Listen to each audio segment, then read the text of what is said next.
আসসালামু আলাইকুম সবাইকে, আশা করি সবাই অনেক ভালো আছেন এবং বিএসসি নিউজ কর্তৃক আপনাদের সবাইকে স্বাগতম। আজকে আমরা এসেছি রায়গঞ্জ উপজেলার বর্মগাছা ইউনিয়নের ২ নং ওয়ার্ডের চকমোহনবাড়ি মৌজার নিশিবাড়ি মাঠ নামে পরিচিত, যে মাঠে রয়েছে অতীত গৌরব এবং ঐতিহ্য। আজকে আপনাদের দেখাতে এসেছি এই মাঠটির কি করুণ পরিণতি। বিস্তারিত দেখুন বিএসসি নিউজের প্রতিবেদনে।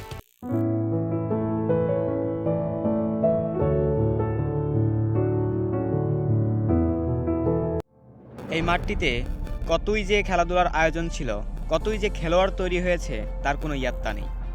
আজ অযত্নে অবহেলায় মাঠটি অথর হয়ে পড়ে রয়েছে। মাঠটি বিলীন হতে হতে নদীর মাঝ বরাবর চলে গেছে, কারো যেন দৃষ্টিই পড়ে না। প্রতিটি মানুষের আবেগ ও ক্ষোভের জায়গায় পরিণত হয়েছে। মাঠ না থাকায় এলাকাবাসী খেলাধুলার অভাবে বিভিন্ন অসামাজিক কার্যকলাপে জড়িত হয়ে পড়েছে। মাঠটি সরকারি সম্পত্তি হওয়া সত্ত্বেও কেউ যেন নেই এই প্রত্নতাত্ত্বিক অঞ্চলে।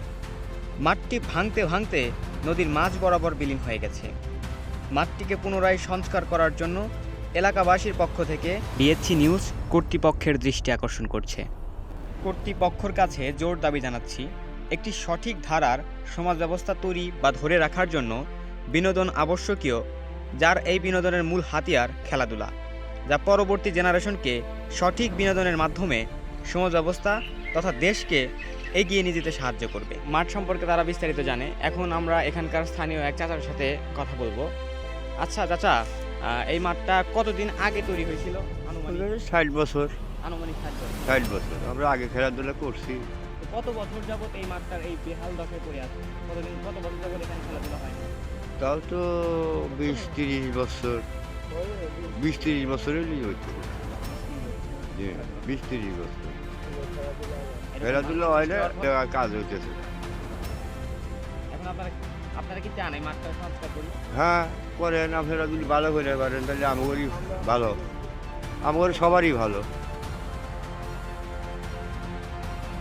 ফলে এখানকার স্থানীয় কিছু বাল্য যুবক এখানে এসে নানা ধরনের নেশায় আসক্ত, খেলাধুলা না হওয়ার ফলে। তো আপনারা কি চান এখানে মাঠটা সংস্কার করা দরকার? হ্যাঁ চাই, মানে যুবক সলপান এসে খেলাধুলা করবো, সলপান খেলাধুলা করে মানে সে মাঠটা ভাঙ্গা অনেক দিন হলে ভাঙ্গা, মানে 20-30 বছর আগে খেলা দিয়েছিল আমরা চেয়ারম্যান সাহেব, ভালো মাঠ আছিল, এখন তো ভেঙে চুরে গেছে। এখন মাঠটা অনেক সলপান আছে, খেলাধুলা করে বেড়ে এসে খেলাধুলা করে আবার না এসে মানে চলে যায়।